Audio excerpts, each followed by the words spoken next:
The First Dream of Saint John Bosco. Part 1. Jesus Commands. When I was about 9 years old, I had a dream that left a profound impression on me for the rest of my life. I dreamed that I was near my home in a very large playing field where a crowd of children were having fun. Some were laughing, others were playing, and not a few were cursing. I was so shocked at their language that I jumped into their midst, swinging wildly and shouting at them to stop. At that moment a man appeared, nobly attired, with a manly and imposing bearing. He was clad with a white, flowing mantle, and his face radiated such light that I could not look directly at him.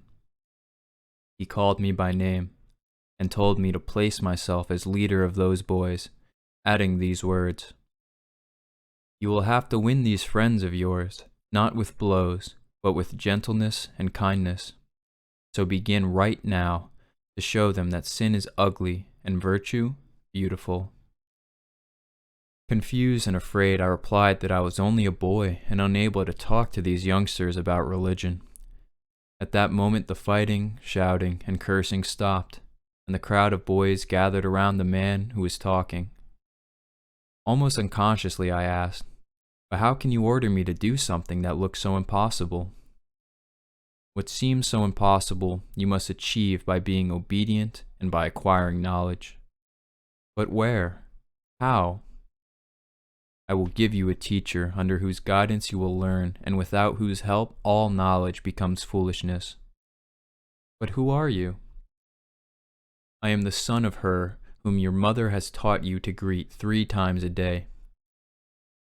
"My mother told me not to talk to people I don't know, unless she gives me permission, so please, tell me your name." "Ask my mother." Part 2. Mary, his teacher.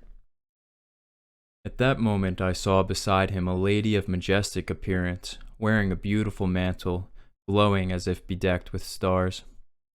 She saw my confusion mount, so she beckoned me to her. Taking my hand with great kindness, she said, "Look."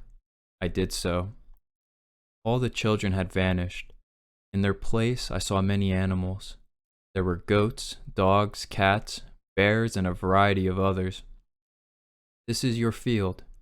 This is where you must work," the lady told me. "Make yourself humble, steadfast, and strong, and what you will see happen to these animals you will have to do for my children." I looked again. The wild animals had turned into as many lambs, gentle, gambolling lambs, bleating a welcome for that man and lady. At this point of my dream I started to cry, and I begged the lady to explain what it all meant, because I was so utterly confused.